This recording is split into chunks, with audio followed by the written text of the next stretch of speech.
Many of you, but not all, okay, joined us for our earlier session for this complete webinar, which is really on bus safety and innovation. You joined us for the first portion, which was on bus of the future, and it took in just to try a full gamut, okay, and we were delighted to be able to have that set the context, and then we're leading now into the second listening session, okay, which is really very extremely youth centered, and this is where we really delve into the really this big issue that we have been having, and it's a meteoric increase in terms of transit worker assaults, okay, and what exactly let's be clear about the dimensions of this, the meteoric rise, what we think causes are, and most importantly, solutions, recommendations, and actions and solutions. Okay, so with that,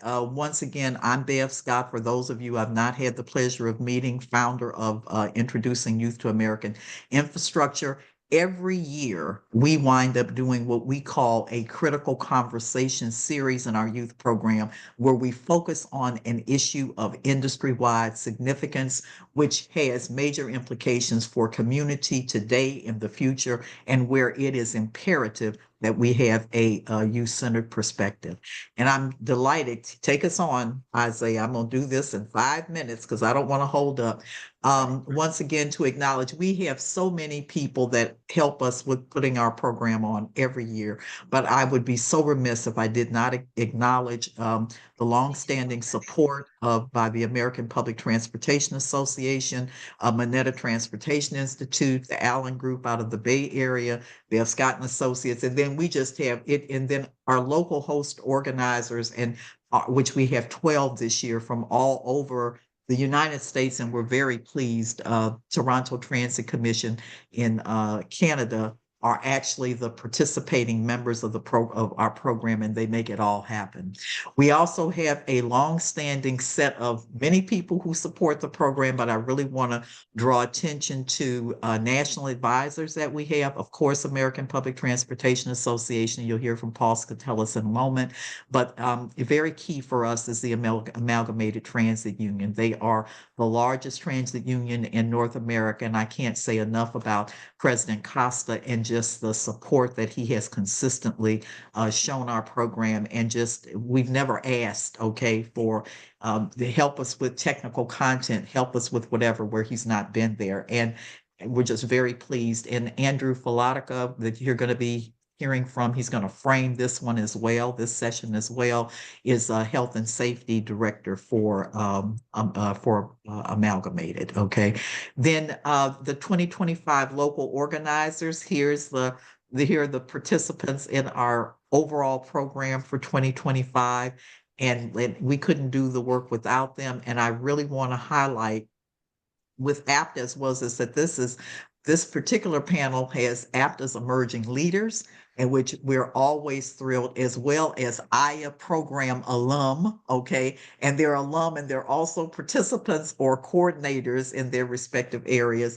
And we just, once again, couldn't do the programming without you, and are really very responsible for helping us select what the critical conversations focus will be each year. A few words from Paul Skatelis, and then I'm going to be turning this over to Isaiah Shahone. Okay, and Isaiah is our program coordinator, and I'll tell you a little bit more about him.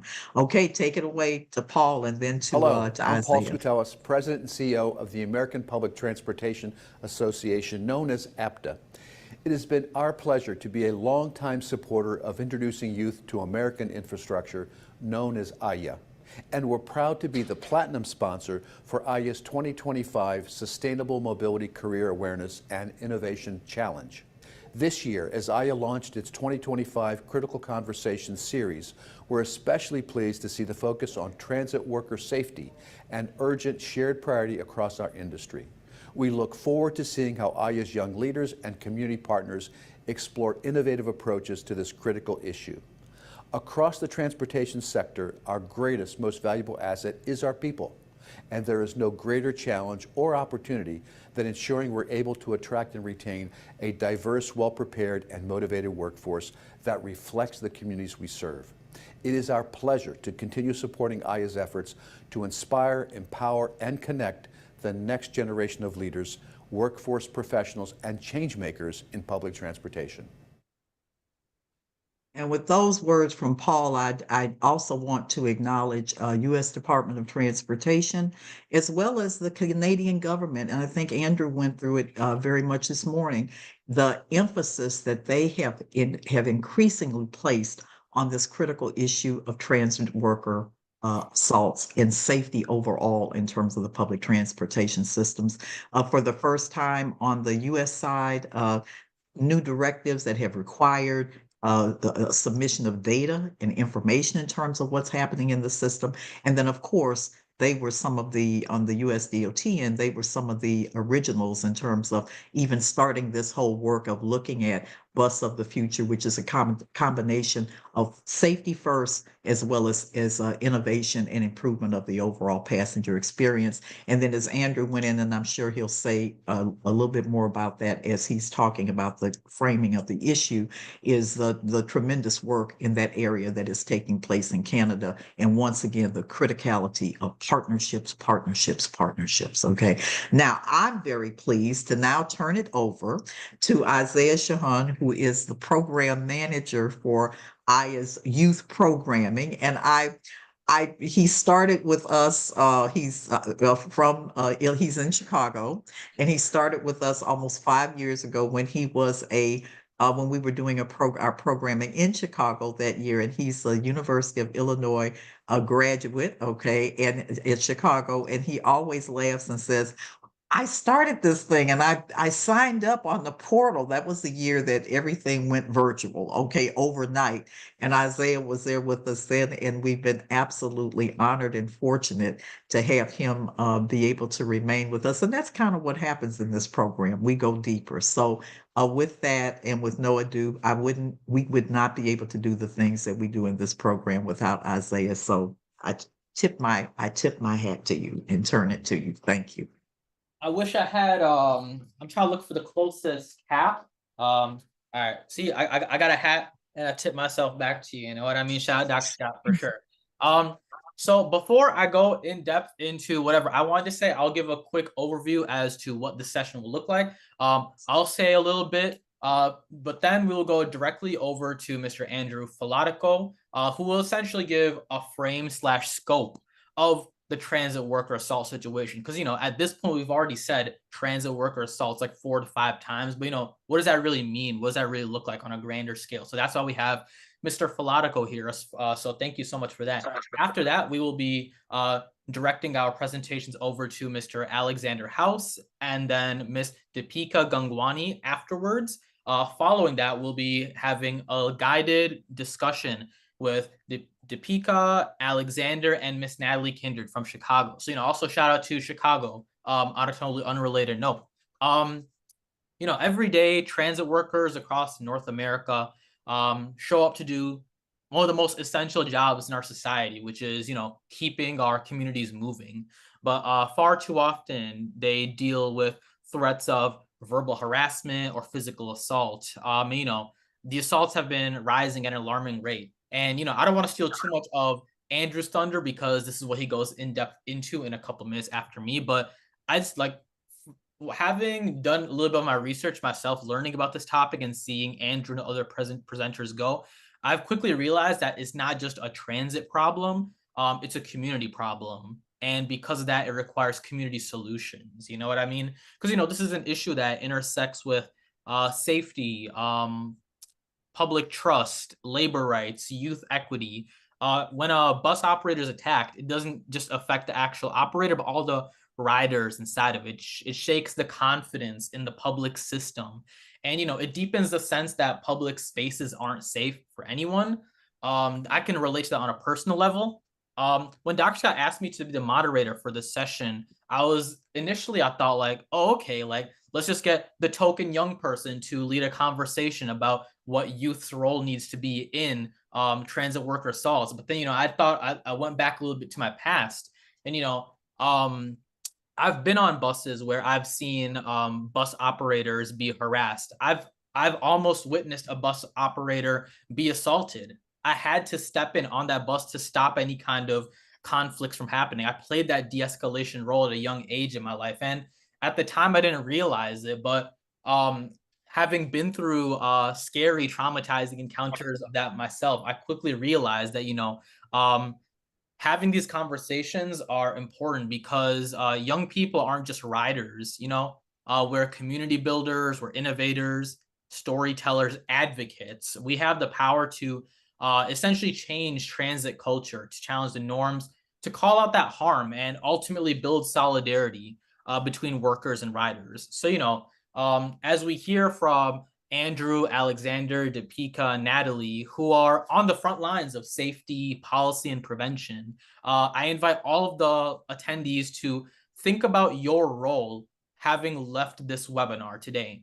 How can you speak up, show up, and support the people who support your cities, who support your transit systems?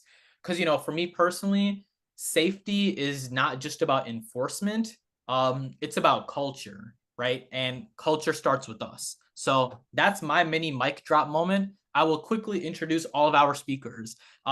Mr. Andrew Filatico is the Health and Safety Director for the ATU International and is responsible for creating and conducting health and safety trainings, leading initiatives to improve working conditions and safety standards for ATU members across the US and Canada. He's an advocate for reducing violence and harassment in the workplace, along with bringing awareness to mental health issues. He plays a vital role in the Bus Design Innovation Project, working with the Toronto Transit Commission, who we heard from earlier today, and Centennial College to incorporate FTA Bus of the Future recommendations that we went upon earlier today, which address several safety concerns. That having had that conversation prior to this, it really gives a lot of context as to why all of this needs to drive forward to a greater cause. So thank you so much in advance to Andrew for delivering that frame, delivering that scope. I will now introduce Mr. Alexander Hauk. Alexander embarked on a journey as a student bus driver at the University of Virginia. And this is what I'm talking about when I say it's important for those young people to be in these initial conversations, to be exposed to, so they can see how much is going on. And that initial bus driver experience for Mr. Hauk ignited a passion for safe and efficient transit solutions that has shaped nearly his 2 decades of experience in the transportation industry. He continues to demonstrate a commitment to safety, having completed the US DOT Public Transportation Safety Certification training programs for rail and bus. And he served as an FTA keynote presenter. Just a light flex. It's about on agency safety plans and safety management systems. He's a member of Latinos in Transit, APTA's Safety Coordinating Council, and as Dr. Scott mentioned earlier today, he is in the 2025 graduating class of the APTA Emerging Leaders Program. Thank you so much, Mr. House, for joining. And he'll be talking a bit more about his time in the Maryland Transit Administration on how he has spearheaded the development of a comprehensive assault reduction program at a property in Virginia. But like I said, I don't want to spoil too much. That's his shine to showcase. So he'll be taking care of that one. Shout out to Miss Deepika Gangwani, who is the manager of corporate deliverables at the Toronto Transit Commission with 13 years of public sector experience, including 9 years in public transport.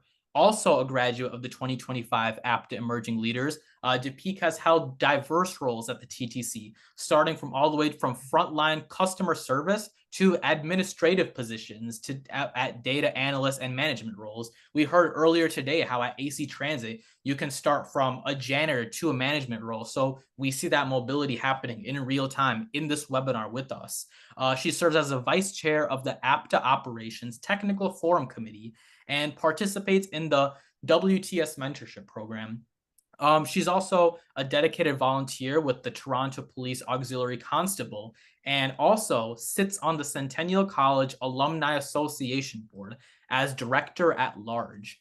In her role, she leads emergency preparedness tabletop exercises and supports frontline transit operations, proudly using the TT system for her daily commute. So, like Dr. Scott says, we walk when we talk. This is the actual person who actually utilizes the systems that we are looking to work to fix towards, to nurture towards. So thank you so much, Deepika, for that. And, last but certainly not least, I have to shout out Miss Natalie Kindred. Like I said, home court advantage. On a totally unrelated note, we're both from Chicago, so I got to give that shout out to her. Miss Kindred manages the career and development team at Chicago Transit Authority, bringing over 15 years of professional expertise to the organization. Since joining CTA's training and workforce development and learning and support team in November 2019, she has guided employee development initiatives that strengthen the agency's workforce. And, with dual master degrees in leadership and workplace conflict resolution, as well as pastoral counseling, her background offers a valuable perspective on conflict management principles, which falls right in line into the conversations we're going to have today, which include de-escalation strategies for transit personnel. As a certified career coach and Gallup certified Clifton Strengths coach, she leads personal development programs that enhance capabilities across all levels of the organization, contributing to CTA's holistic approach to employee support and safety.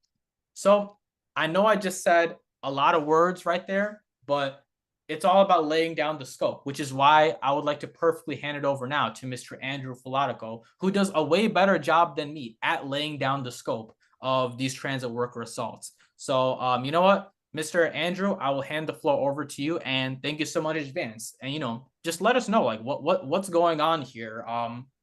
Yes, what's going on here?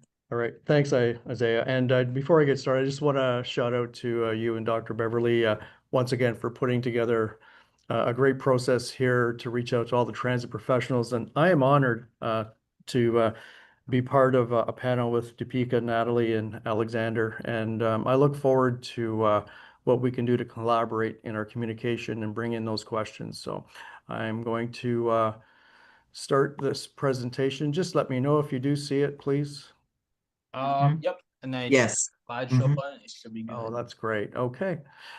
All right, ladies and gentlemen, thank you for the opportunity for taking the time to be here today. In today's presentation overview, we're going to take a look at assault prevention for transit professionals, take a look at what's going on in the industry, and also we're going to dig into a little bit of the psychosocial hazards for mental health. I do want to make a point here. It'll be reiterated through the presentation that a psychosocial hazard is basically, if you take a look at the Occupational Health and Safety Act or through OSHA, it is classified as a hazard, and that really is a hazard that affects your mental or your emotional well-being. Now, when we take a look at assaults that take place on operators or frontline workers, that is considered a psychosocial hazard. So that's one of the profilings, actually, physical assaults, spitting, kicking, stabbing, shootings, and so on. The assault or the psychosocial hazard can potentially affect the worker's mental health, depending on their threshold, which then could have a residual effect that could transpire into mental illness. So I just want you to understand the correlation here. A psychosocial hazard can affect someone's mental health based on their threshold, which then potentially could transpire into mental illness. We have an epidemic on transit professionals. Unfortunately, operators, every day they face the real threat of being strangled, stabbed, shot, or worse. Some have died. And we take a look at some statistics through the FTA. There has been an increase of operator assaults, 300%, 2009 to 2023. That's gone up.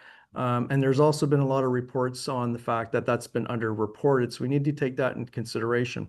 However, some of the good news that I'd like to put out there is, as much as something is as negative as an assault, the FTA has done a great job in making sure that Public Transportation Agency's plan has been implemented. And with that plan has come a program within the plan called a risk reduction program that basically identifies assaults and the events, the occurrence of assaults, and also the definition of assault has been upgraded to make sure that it includes language that says interfering with the operator. So having said that, there are tools and mechanisms in place. So those who have agencies, who have committees, it's very important to use these tools so we can best mitigate the potential exposures of assaults that would happen to operators.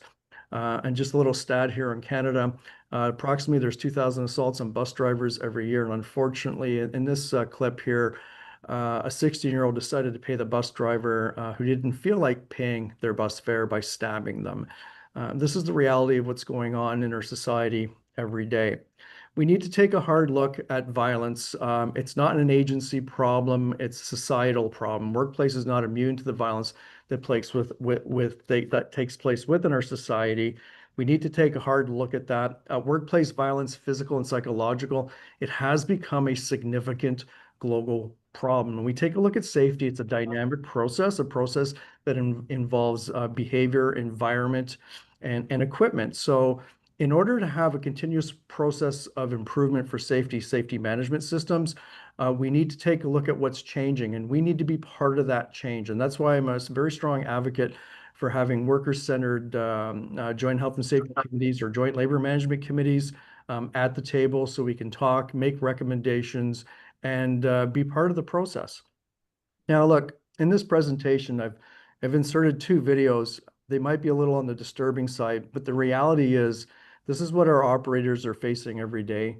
And I'm going to play this video, and this video demonstrates not only the need for fully enclosed barriers, but what our operators on a daily basis are being subjected to.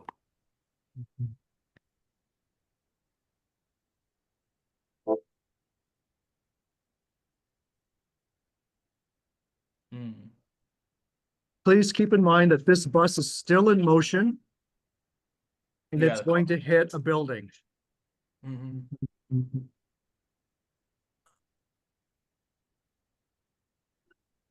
Oh, it just went on the sidewalk.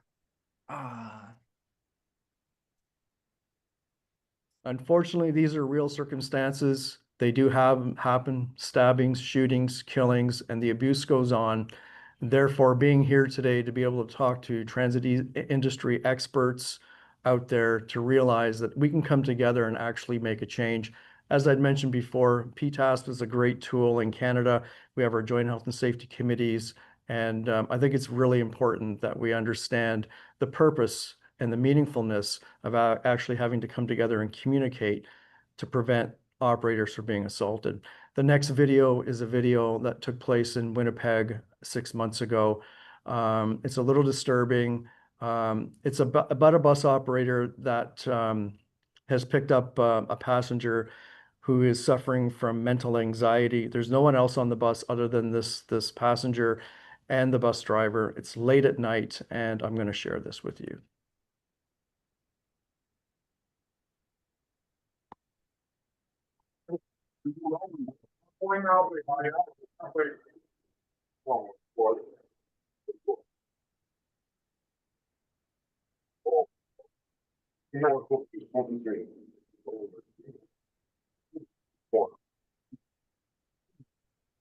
Mm.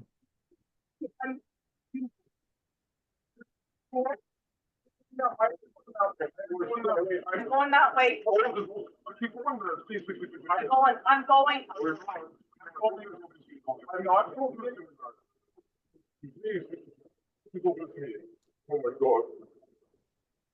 I'm out of the area. I'm out of the area.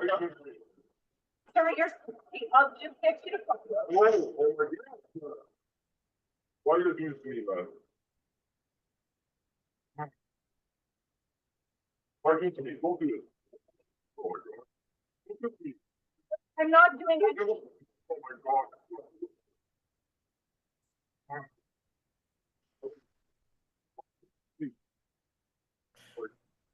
Doing Why are what? you doing this to me? Doing what? I'm not doing what you're doing. Why are you doing this to me? Why are you doing this to me? Oh.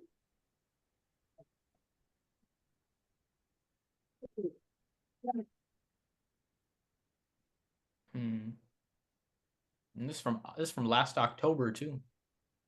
As you can see, some of these situations are very disturbing. Our operators on a daily basis in some areas may be subjected to this. Some are worse, some are less.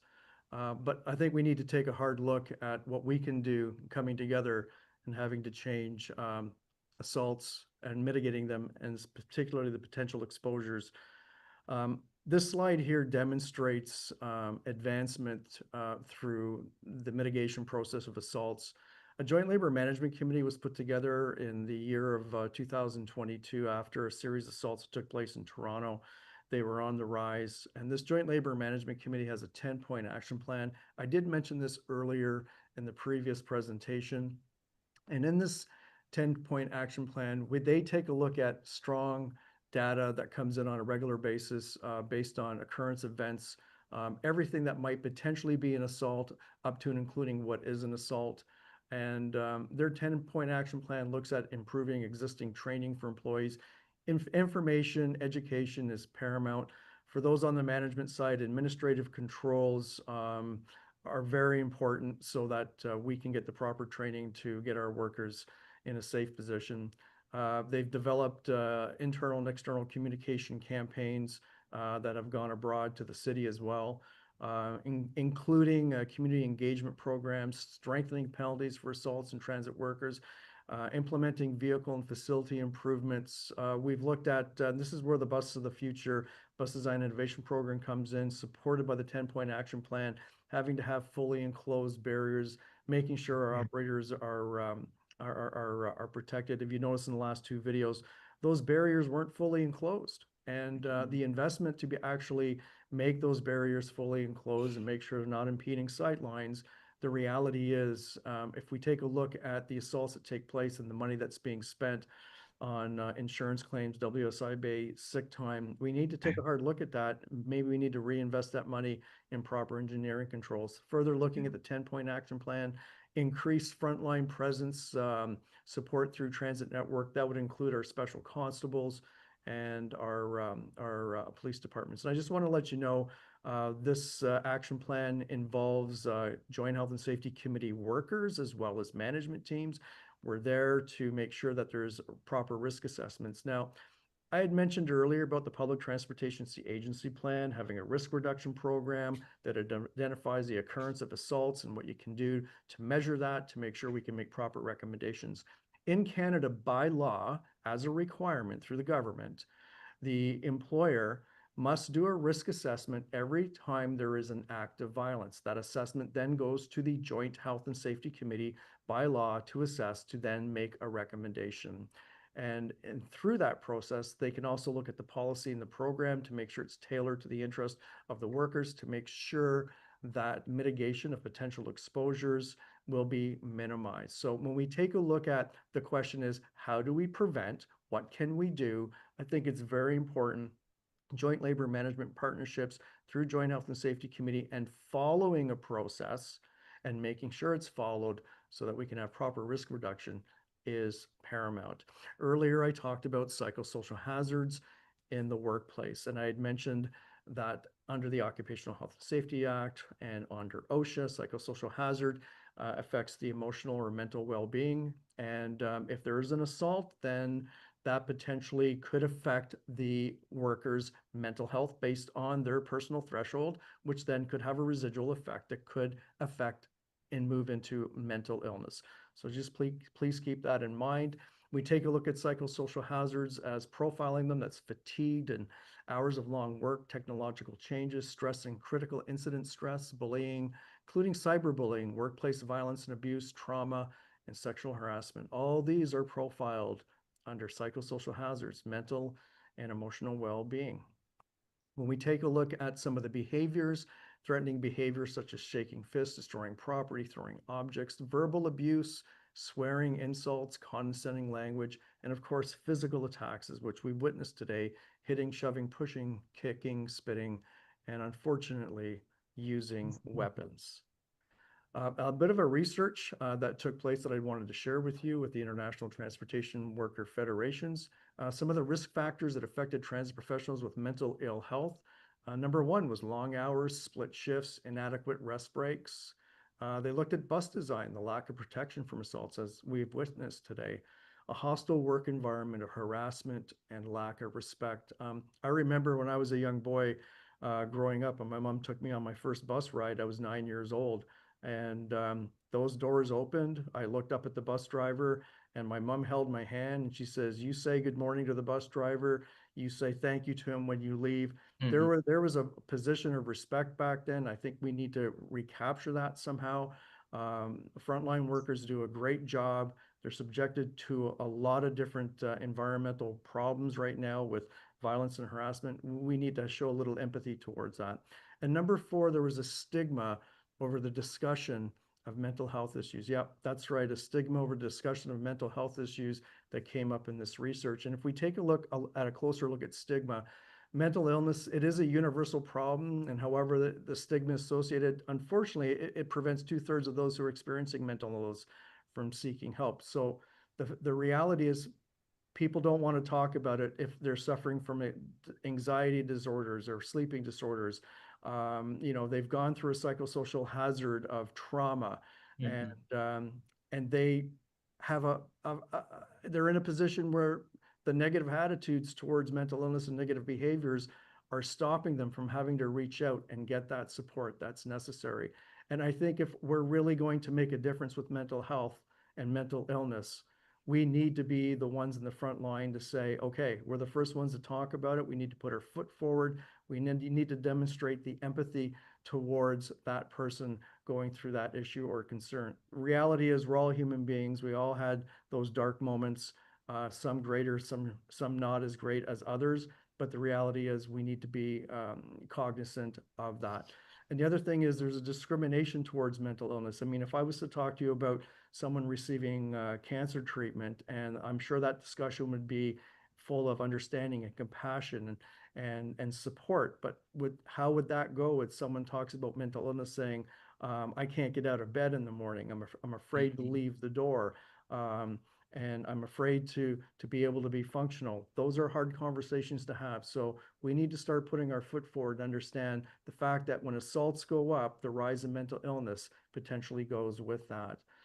And when we take a look at what I'd mentioned before about psychosocial hazards in the workplace, prolonged exposure to these psychosocial hazards, they are related to increased problems, and plus the stress experience that goes with these trauma situations. The harm from workplace violence can have an everlasting effect. It's unlike breaking a leg or cutting yourself. Eventually, it's going to heal. People will suffer from PTSD and trauma. We need to open up our support groups. We need to know what we can do to actually help our frontline workers to actually make a difference, not just with engineering controls with fully enclosed barriers, but understanding that they do have a difficult job, they do a great job, and we need to be able to support them. The reality is, for those who are listening, we don't know when violence will come into the workplace. We don't know when a worker, a sister, or a brother will succumb to a stabbing, a shooting, or a death. We just don't know that. What we do know is that we can review agency plans and programs. We can use training and information to help our workers. We can engage our health and safety committees for PTASP or for the requirements that we have in Canada. We can make recommendations. We can operate through proper risk assessment. We can use the safety management systems that's been introduced by the FTA for compliance for continuous improvement. These are the tools that we do have. And I do believe if we're going to make a strong and serious push in changing the industry, protecting our frontline workers, helping our agency succeed, and making a difference, we need to look at the tools that we have. It's not so much what we do on the back end after something happens, but think about what we can do on the front end to mitigate the potential exposure, the hazards. This is not an agency problem. This is an this is an everybody problem that we need to take a hard look at. Our environment has changed. Things have changed after COVID. Mental illness is on the increase and violence is up. This is our problem to look at together. And when we take a look at our commitment to health and safety, I strongly believe, please consider having joint labor management partnerships. Have a commitment to zero tolerance in violence, and make sure that mental health support looks at recognizing the link between mental health, safety, and promoting employee well-being. But most importantly, let us establish core values and behaviors and emphasize safety as an overriding priority.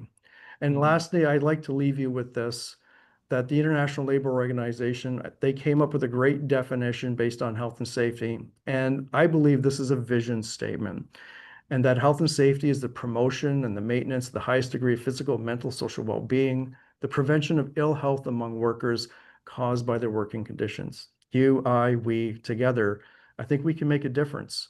And if we use the tools that are there, and they are there, and if we commit to them, we can change the landscape of health and safety in North America.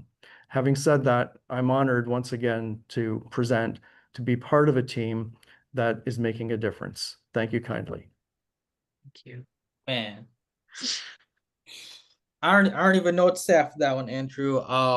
We'll hand it over to Mr. Hauk to share his screen to deliver his presentation. But one thing I did want to say from that, Andrew, what, you know, just seeing like those clips and just like seeing all that information, details about people, it really just like, it really reminds us that, like, you know, it's not just like a number of bus operators. You know what I mean? These are like actual people behind, like, it's not just a statistic. These are actual people working on the lines every single day just for us to get from one place to another, to help keep our just nation moving. And, like, you know, just for the record, I'm totally not claiming this one as my own. I'm kind of stealing this from Andrew, but in our initial conversation we had a couple weeks ago, like, one of the tidbits that he told me is that, like, one of his key roles in making this, in being a part of this work, is to humanize safety.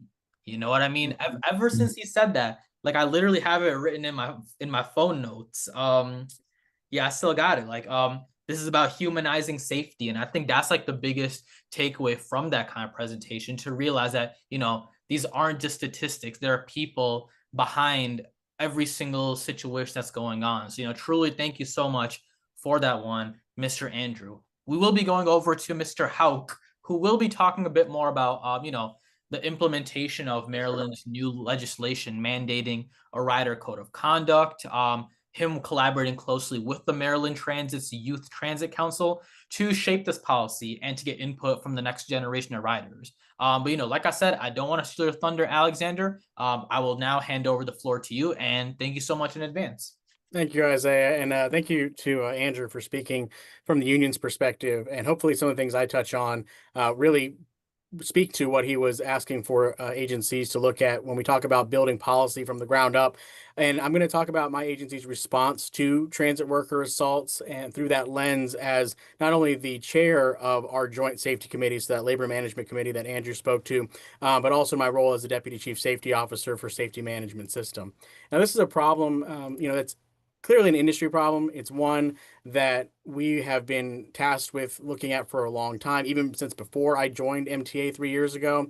And really, you know, it's been escalating since about 2008 is where you've really seen the increase in transit worker assaults.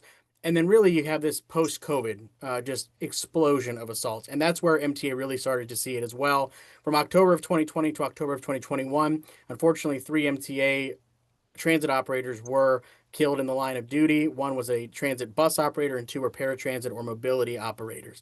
That led to the administrator who had actually just taken over that role, Holly Arnold, calling for the creation of an operator assault task force that was focused on preventing and the response to these types of actions that were happening in the system. Some of the things, again, echoing what Andrew mentioned, that we have taken from this time until the present day is in keeping with the BIL requirements in Part 673 related to the PTAS. We have improved our de-escalation training and continue to improve it.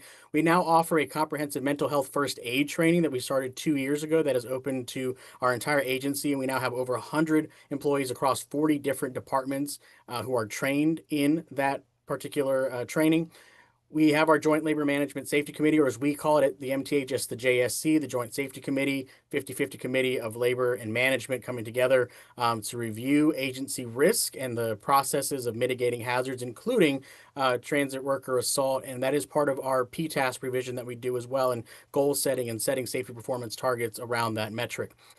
Prior to even the BIL, though, in the introduction of the JSC, MTA had stood up its Labor and Management Partnership, or its LAMP committee. They've had an Operators Advisory Council, the OAC, for a number of years. And of course, I mentioned we have had that Transit Worker Assault Task Force now in place since 2023, which is headed by our internal police force, the MTA Police.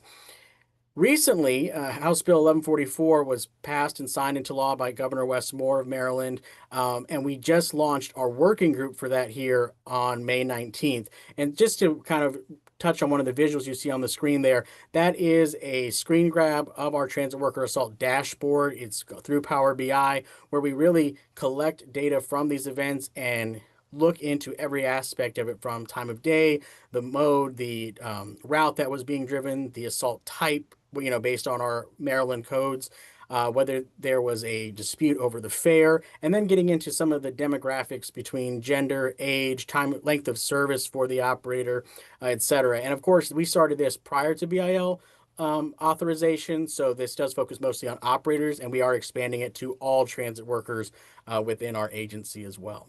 So to touch a little bit on House Bill 1144 and Senate Bill 858, this was, again, brand new legislation that is really there to prohibit the use of the state's public transit services and stations by anyone who is, and this is a key word, alleged to have committed an assault on a transit employee or one of our passengers. So again, even absent an actual charge, a criminal charge, if an operator says this person assaulted them and caused bodily injury, they will be removed from the system and be issued, a basically cease and desist. They can't access the system, and then would likely be hit with trespassing if they were to be found. Now, like I said, this just had its kickoff.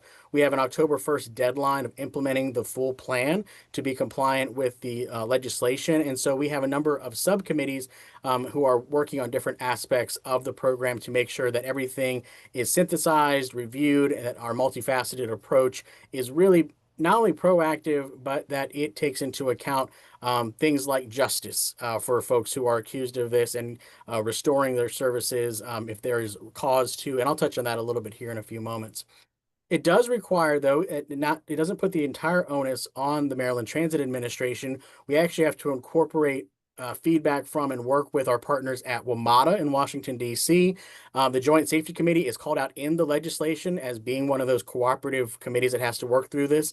And then also representatives from our various operator unions. We have both the local 1300 and 1764 of ATU represented, SMART MD, and AFSCME Local 1859. And the legislation, again, it goes through and says what we are required to do, from creating a code of conduct, implementing a comprehensive internal safety program, figuring out the consequences and appeals process for folks who are banned at following an assault, and then making provisions for individual disabilities and also the youth of Baltimore. I'll touch on why that's so important specifically to our agency in just a moment here. And then we have to, this is not something that gets implemented, stood up, and then doesn't get revisited. We have to continually assess the effectiveness and recommend ongoing improvements. So this working group will continue for as long as this legislation is around. And we'll be joining a growing number of states. I believe there's 30 states right now that classify a special category of either misdemeanor or other criminal act if you assault a transit worker specifically. So we want to enhance those protections.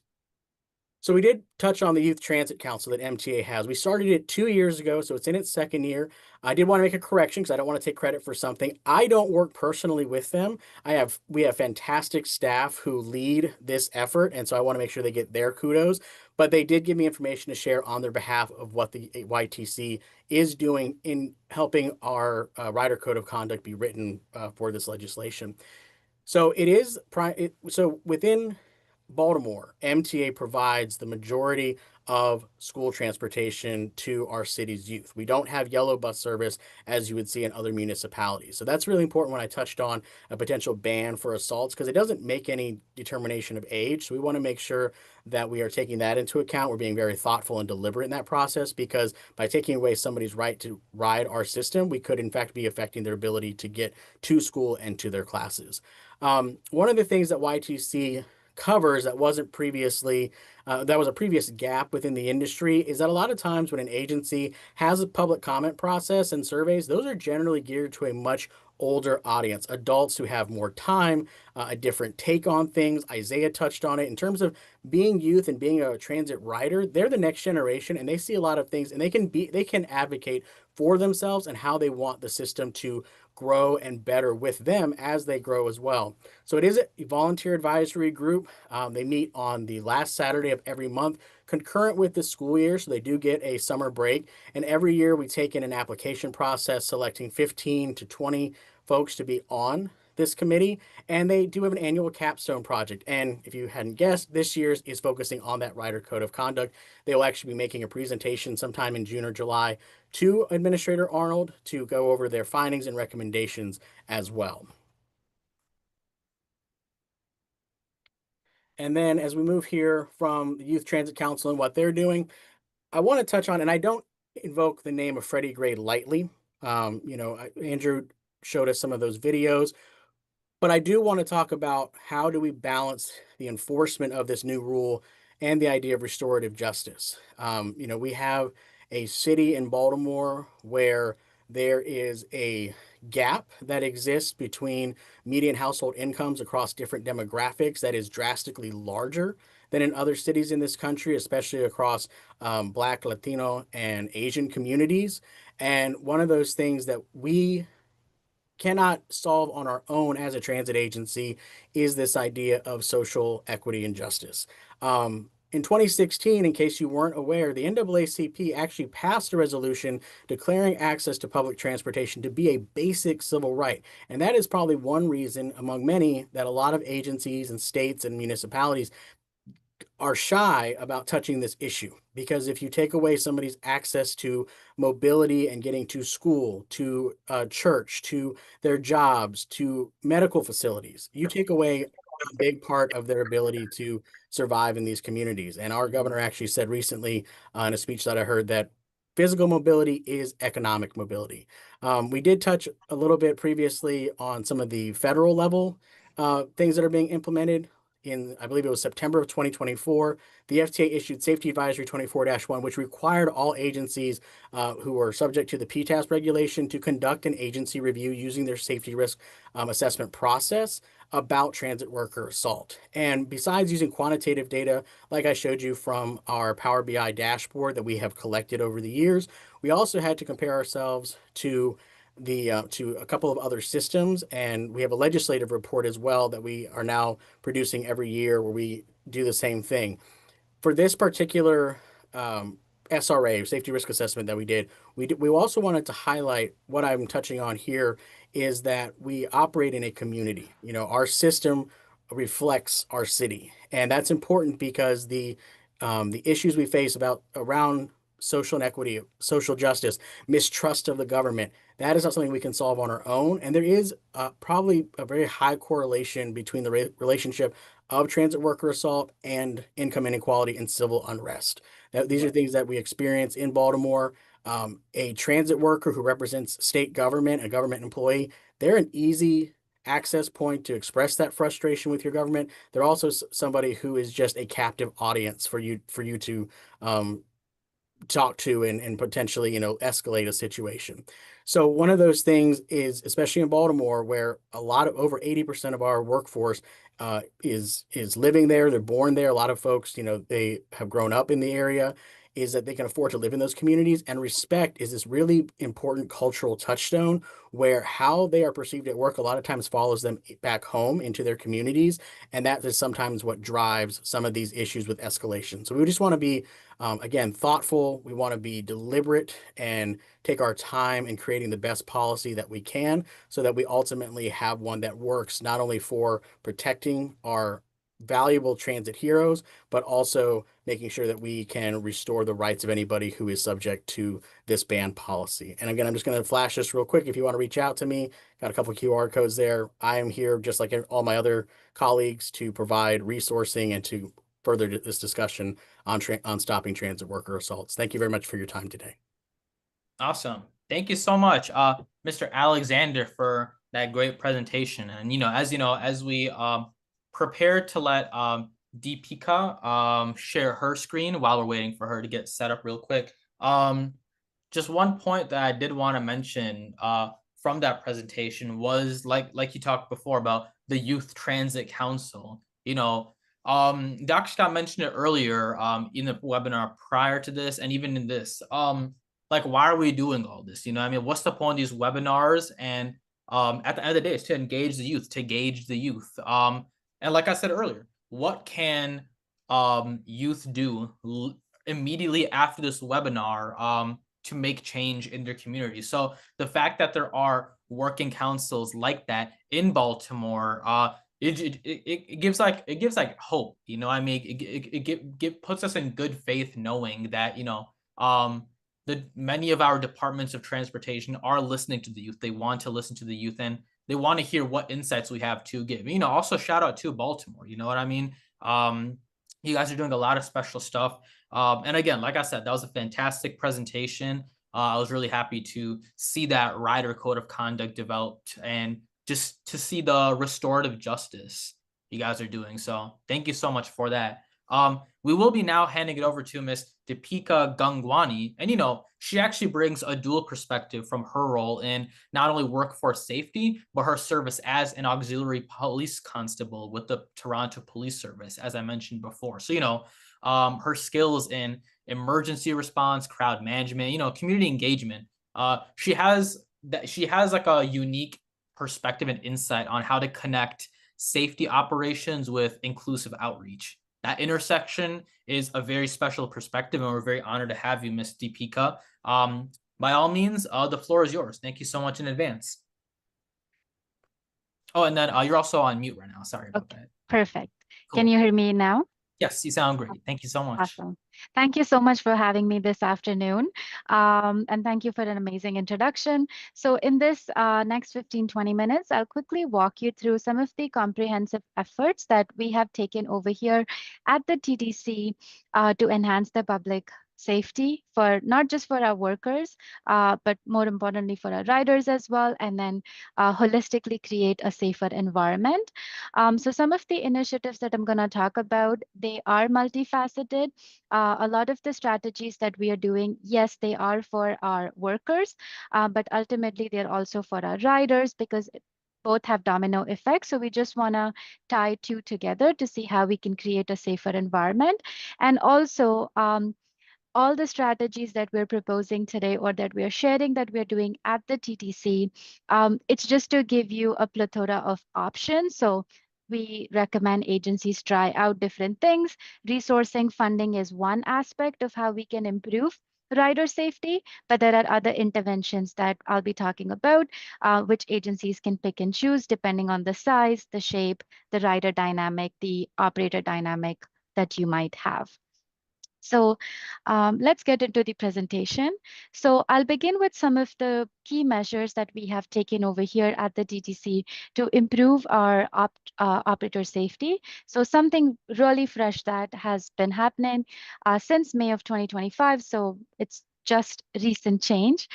We've now adjusted our night crew schedules for our operators, so that what happens that they can do their shift change in the garage, and they can end their shifts in the garage, as opposed to doing a street takeover.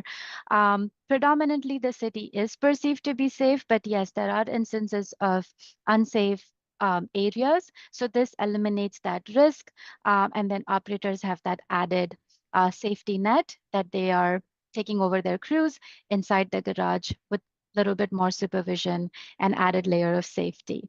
As Andrew mentioned, cannot emphasize enough that building and maintaining strong partnerships with our union partners and communicating with them is really crucial. So something that we have established since August of 2022, a joint labor management committee where various prevention initiatives are being talked through, communicated, ideas are being bounced, etc. So the communication, the collaboration is really key, because those are the operators, and the union representing them would be able to advocate what are those needs. So having a very amicable relationship with the union is a must, and which has been successfully working for the TTC. Something else that we've tried out over here since 2023 is the installation of the extended protective barriers on all our buses. Again, this has been done in the collaboration with the ATU International on the Bus Transit Innovation Project to prototype and even create safer barrier designs. These measures are to make sure that we're making a real difference in operator safety, but also we're listening to the concerns that are being brought forward. Next, I'd like to talk a little bit about Transit Worker Assault Awareness Day. So this initiative basically is about to raise awareness of the challenges that are faced by our frontline workers. And when we say operators, operators are somebody's mom, somebody's dad, somebody's daughter. So as Isaiah and Andrew mentioned, humanize safety. So basically, this is a day on December 17th that we recognize over here. We reinforce the safety of our frontline workers. We reinforce that TTC is fully committed towards the safety of every single worker.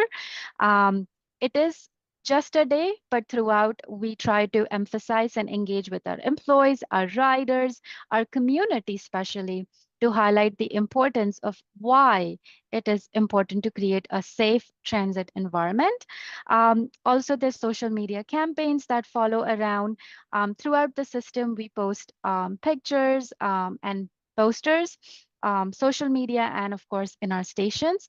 And we also share the things that we are doing to address some of the key issues that are being brought forward, and also ultimately pass on the message that this is the strategy that we are striving towards, to foster a culture that respects and honors the safety, not just in one area, but entire TTC is striving to create a safer environment. So in this slide, I'm going to talk a little bit about, it's a blend of some of the interventions that we have tried over here at the TTC for our customers, but also for our employees. So we do understand that transit system, especially after COVID, has become one of the primary lifeline for individuals that are suffering or experiencing homelessness. So we are seeing a higher trend of underhoused folks being on our system more often than before. So it is imperative that we do have measures in place so that we balance equity and inclusion, but at the same time, we prioritize the safety of those operating the system, but as well as our customers who are riding our system. So some of the things, so first initiative that we've brought over here at the TTC is Streets to Home program. In this program, we basically have outreach workers from our city who are riding our system, are hopping on our vehicles, and they're basically connecting the individuals who are in need, who are experiencing homelessness, and connecting them with shelter support, food, and things like that, so that we are intervening them where they are riding. Right now, we have about 20 workers, including 16 outreach workers, and they're spread around 2 different shifts and 2 different outreach type of workers. So they're on and about our systems, they're identifiable in proper uniforms, and they're helping us manage that aspect of our vulnerable riders. Recently, we've also gone through some staffing increase. So we've deployed 130 extra customer service agents and 30 supervisors at our key locations. We've heard anecdotally, but also stats from our riders and from our employees, that having more physical presence of our staff in proper uniform, proper training, brings that extra sense of safety, and shows that we actually care, not for, yes, for our employees, but as well as for our riders. So we've strategically deployed our workers to different locations, and we've made sure that locations that are hotspot for certain issues now have extra staff present. Training. So as I think Andrew mentioned a little bit in his 10-point action plan, training is really key over here for us as well. So striving to provide de-escalation training, mental health training, how to deal and use narcotics, and things like that. So we've trained about 9,000 of our frontline employees. Again, a lot of work has to be done. So this is just something that we're getting into. We're also doing internal tabletop exercises, emergency drill exercises with various stakeholders, just so that we can also stay on top of different situations, incidents that are happening, and we can prepare for any unfortunate situations as much as we can. And also with employee turnover, yes, it's great that people get trained and then they get recertified, but it's always good to stay in touch every 6 to 8 months and do that check so that our employees know what to do in the event things were to unfold in a bad situation. Trauma support, so investing more in our employees' mental health and well-being, reviving our peer groups where possible so that employees have multiple avenues to talk about. Employee resource groups, that's something that's been in the talks to see how we can establish those resource groups, and also our EFAB program. Also training our leaders so that if our frontline supervisors or our managers or our operators are gone through something unfortunate, we have a proper protocol to follow in certain timelines, and showing that we actually care for our employees. Security presence. So apart from having our own in-house peace officers known as special constables, we've also added external 50 security guards who are trained in first aid, mental health, to provide that additional support to our frontline workers and help intervene in any nonviolent situations, just as an added layer of security and safety. So next, this is something really exciting that we've recently built in the last 4 or 5 months. So as Isaiah mentioned about Toronto Police Services, so basically what we wanted to do is solving and preventing assaults and creating a safer workplace is not a one person or a one department task. We feel that a lot of the stakeholders have to come together, and we have to work together in a collaboration to combat this issue, and this won't be solved overnight. So we have to apply multiple interventions at multiple time frames to see a reduction. So something that we've started is we wanted to connect with Toronto Police. Apart from regular patrolling, apart from regular enforcement, we wanted to see how can we balance off the force and policing with much more a positive building relationship with our community. So Toronto Police has a program called Auxiliary, and those officers are basically trained by the Toronto Police. They are volunteers for the Toronto Police. They get a very robust training, but the way they dress and the use of force they carry is very different from the police officers. So we felt that that could be something we can blend the two and have more of those officers in our stations engaging with our riders, but also help combat some of the societal issues that not just TTC, but most agencies are facing, such as mental health, substance abuse, homelessness, and then random acts of violence. So through this partnership, we figured this would be one more intervention for us to create a safer environment that would eventually help us reduce the transit worker assaults, but also create a system that is safe for our riders. And by collaboration, we would tackle some of these systemic issues. So the way the program has been working is basically what we have been doing is in the last 2-3 months, we've been picking some of our stations that have been hotspot in certain issues. Toronto Police has been great. They have been sharing some of the data with us, letting us know where they are seeing trends in crime. And our internal departments have been giving us insight as well. So we've been narrowing down some of our stations. We've been going out and for a brief period of time, 3 to 4 hours in a day, and setting up a table over there, having a mix of our special constables that are employed by the TTC, our auxiliary workers that are volunteers, but in turn, they're also TTC employees. So they have that dual benefit of knowing the TTC as well as wearing the uniform that represents the brand of Toronto Police.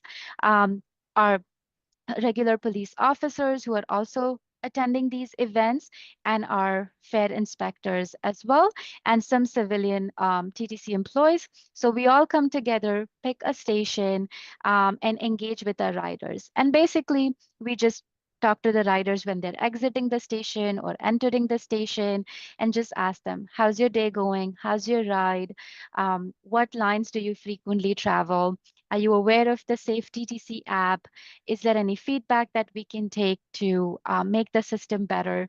And just by having those quick 2 to 3 minute conversations, we've been finding that the feedback has been overwhelmingly positive, where riders are appreciating our presence in the system. And they're recognizing that we're not here to enforce, we're not here to arrest, but we're here to build a very positive relationship and a very positive interaction. So we've done about 5 of these events in the last 2 months at different stations, different times, and we've got a lot of positive feedback. So we're eventually going to build more and continue to see how we can expand this throughout our system. So some of the messaging that we've been delivering throughout this partnership or some of these pop-ups is our Safe TTC app. So we have an app where our customers or our employees can anonymously or discreetly report any safety concerns that they have. Our transit control department would get this complaint, they would open up and then deploy the necessary resources. So we've been promoting this app more. Also, something that we've been doing is creating this situational awareness while riders are riding on the TTC so that they're aware of safety mechanisms that are there.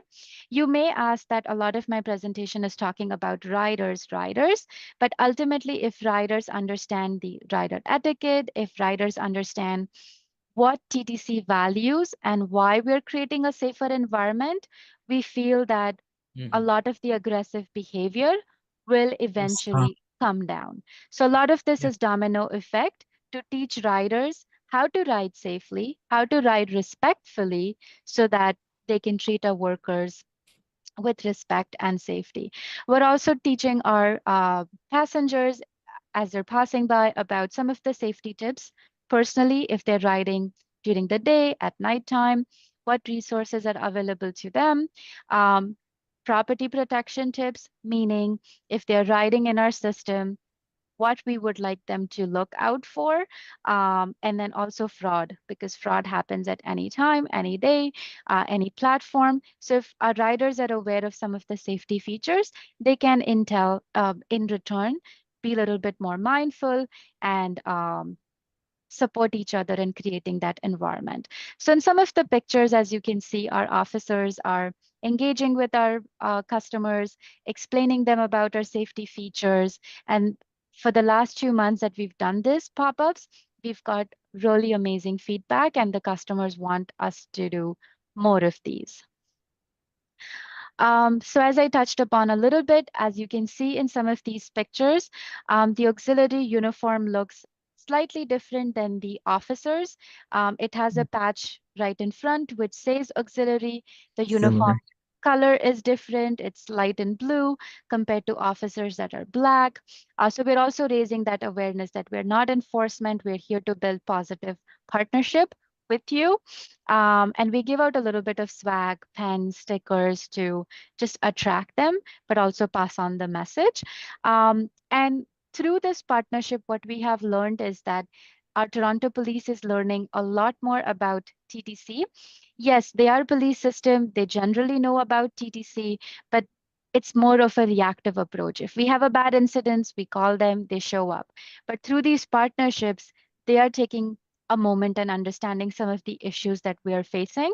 So we're working in the background to see how we can solidify the proactive relationship and create an environment that is free of harassment, discrimination, hygiene issues, and tackle some of the problematic interactions, because they're also our partners in safety.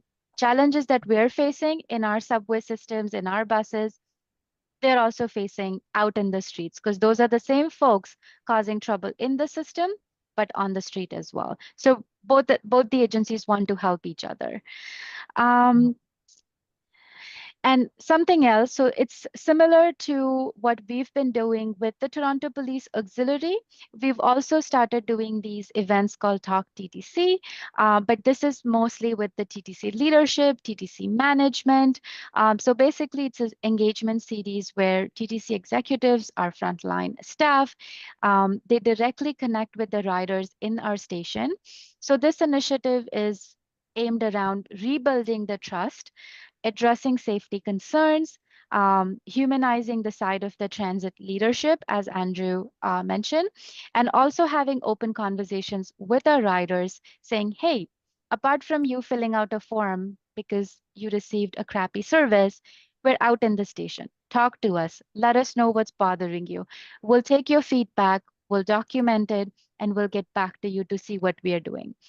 So through these series, we've done 2 of these events so far. We're doing a 3rd one coming up in June.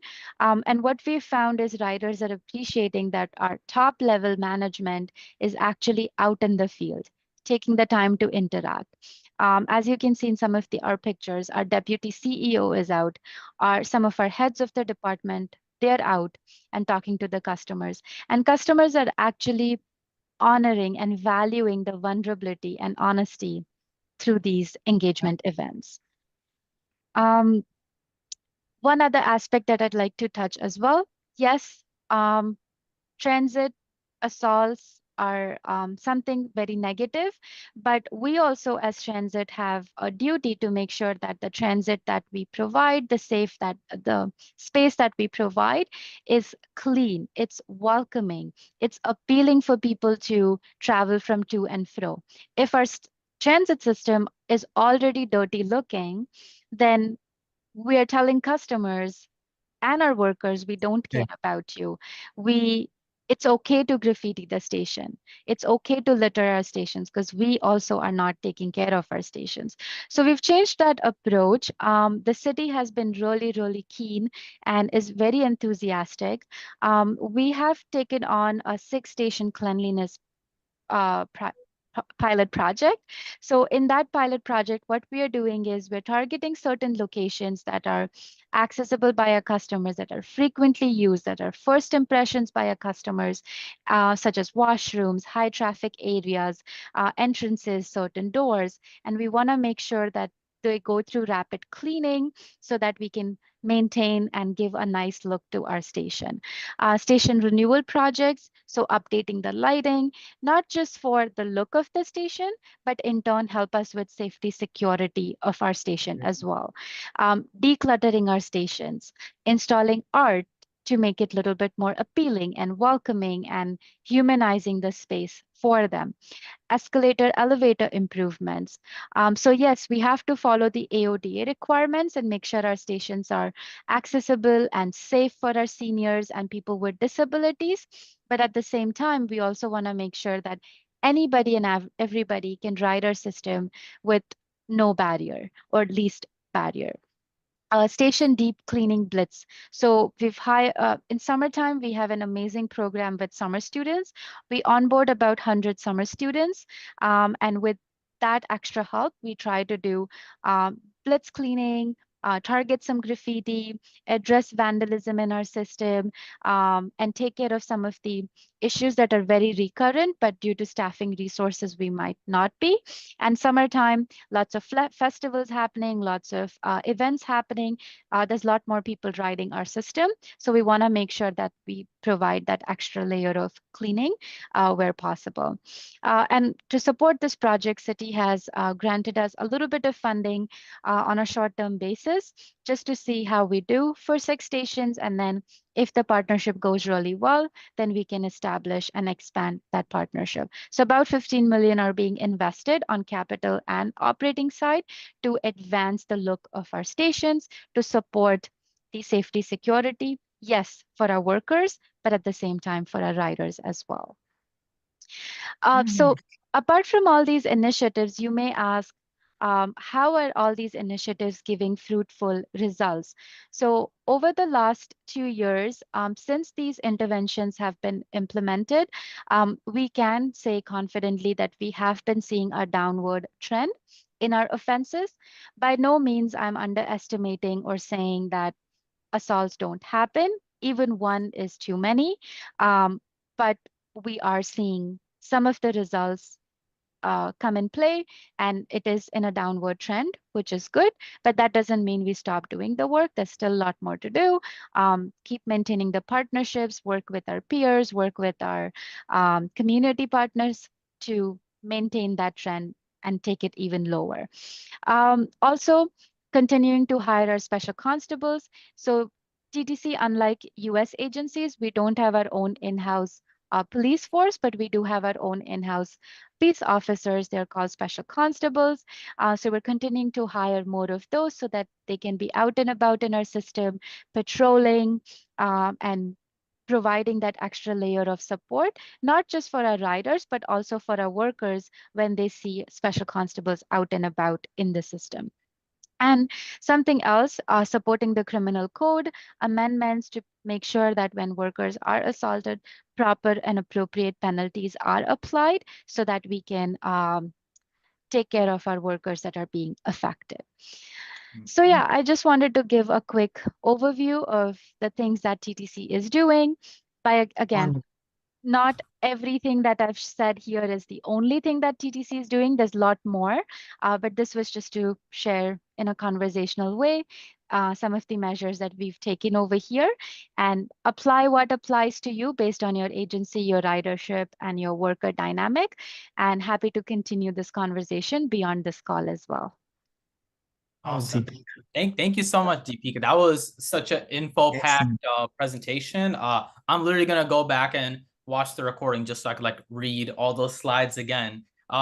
Due to time constraints, we actually won't be able to get into the guided conversation, unfortunately. So I will use this time to get any final comments from Alexander, and then we'll pass it over to Natalie, and then we'll pass it over to Mr. Andrew. So Alexander, is there any final statements or closing statements you want us all to leave this session with? Yeah, absolutely. Just keep open lines of communication, whether it's communication with third-party stakeholders like your social services, people with lived experience, advocacy groups, internally with your safety committees, with your operators, with people who are living through this day in and day out. Don't become so removed from the process that you inherently forget that everybody who is affected by this is a person who just wants to be able to do their job and get home to their families, their loved ones, and the things that are important to them. Thank you so much for that, Alexander. Natalie, if you want to say any comments or say anything regarding the webinars and the presentations we've seen today, and your scope of this subject matter. Yeah, I just want to say that this was awesome. I have learned so much, and I think that it is definitely an example of how like cross collaboration and communication really helps to resolve this issue. Any social issue that we are trying to address, it never takes just one person or one entity or one group. It is always multi-level, and I think that the fact that the union and different transit agencies and professionals throughout the transit system is here is exactly what we need to do, to address these issues. So it's really good to see some of the programming that are in other agencies. And because I work in training and workforce development, right now we have de-escalation training and things like that happening, and we have totally revamped that, that training. It is really triggering me to understand how we could act even more, how we could do more in the community. We have Red Line Extension happening, and we're doing a lot of community events. So, maybe TWD can take a part in bringing some of this information to those community events, not only informing people about, the service that is about to be extended to them, but really partnering with them and increasing the respect that they have for, operators and frontline workers for the youth and the communities that we are talking to. So I think this is so awesome. I, hope to stay in communication with Absolutely. you all. I am just getting so many different, ideas that, possibly CTA can implement in addition to the things that we are doing as well. So thank you all so very much. Awesome. Mhm. Yeah, Thank thank you. you. Thank you so much for that one, Natalie. Andrew, you opened us out. I think it's only fitting if you close this out as well. Any final statements or closing statements that you want us all to leave with, having left this webinar? Yeah, so first of all, I'd like to extend some appreciation and gratitude for all the great speakers who presented their information today. They were spot on. I think the key takeaway here today is collaboration, but that needs Yeah. to be defined. And what does that Yeah. really look like? And this is not on the agency and this is not on the city. But when we take a look at it, it's all levels of government. It's the agency, it's labor, and it's community. Yep. This is the target of the audience that we need to address and that we need to come together. And I always say it's easy to point a finger and blame as opposed to giving a hand and making sure that someone is helped. And I think we're in a position here where we can actually help a lot of people. Transit professionals do a great job. I think they're underrated, underpaid, and this is coming from a labor perspective, and underappreciated for the work that they do. From what I grew up as a boy and what I've seen through the years, they're right up there with paramedics, firefighters, and police. They're in the front lines of these horrific hazards. We need to identify that. We need to respect that. Let's make transit the best it possibly can in North America. Let's give our patrons the best experience possible. But that really starts when it becomes worker-centered and that we give the success and the ability to our operators to be successful in their workplace. You know, when we take a look at those policies that we all agree to, diversity, equity, inclusion, fairness, respect, and dignity in the workplace, the nuts and bolts of that really comes down to is making sure that a worker can be successful in their work environment and giving them the tools necessary to succeed. And I think all the people on this panel today have made some type of indication that success is based on the tools necessary to move forward. To all the agencies, the industry experts today who've been on listening or participating, thank you kindly. Look forward to working with all of you. And I do believe that we have an opportunity to change the industry and the landscape of health and safety. Thank you to all of you. Yeah. Success is based on the tools necessary to move forward. That was a fire one. I enjoyed that one a lot. But everyone, policy-driven change, community engagement strategies, the importance of partnership communications, and the importance of cross-sector and, like Andrew just said, intergenerational collaboration. That's where it all starts. And the fact that we are even here to have this conversation to begin with just lets us know like the foundation is there and it's only going to continue to nurture and move forward. Yeah. We do want to thank you once again, everyone, for being able to attend our 2 Critical Conversations 2025 IA webinars. There's a QR code. Please complete that national survey. We're getting insight and intel from everyone across the nation. Please share your takeaways and best practices within your organizations and, continue engaging with not only IA, but your own organizations and communications to figure out the best ways to advocate for your communities and the best opportunities possible. Dr. Scott? And I just can't thank everybody enough. This was just so rich, okay? I also think that we have a unique opportunity as an industry to really lead what is really a global, but I'll say, this is about an ecosystem. This is about culture. This is about environment. This is about civic and public behavior. I mean, who are we? Okay. And this is not just, as we've said, transit, but because we cross so many, all the things that we're talking about, I just can close my eyes and say, well, we're experiencing this. The retail industry is experiencing, hospitality is experiencing this, And so these are not just unique to us. And I think that there is and I'm going to throw this one out to the APTA emerging leaders. I think Karita's on here, is to let's take this the next stage, okay? Because it really is, we are setting and doing the work that you hear and you can see. We're going through some waters that haven't there are very few that have really been doing it to the depth, and I think there's a tremendous opportunity for us, for there are a lot of learnings here that go beyond the transit industry. So thank you very much. This will not be the end of this conversation and the actions that take place. And once again, the question is, what am I going to do? And there's plenty of I and we in here, and we challenge you. Plus, remember, for the young people who are listening, that we have a trivia contest that kicks off our virtual innovation challenge weekend. It is on the evening of July 18th. And all of our materials and everything that's in here is all up for the trivia contest. It is open, and we have you hate to make everything monetary, but there is $1,000 that night cash prize for the young person that 18 to 25 years old who answers most of the most questions accurately. Okay. So anyway, thank you for everyone. I can't say enough, and we'll see you again very shortly. We'll see you again soon. Thank you. Take care. All right, Fill thank you out so much, that all speakers. survey. Yep, I'm going to keep the QR code wide open right here, but you are all free to leave. And we will be in touch. Thank you so much, everyone, for joining. Thank you. You're awesome.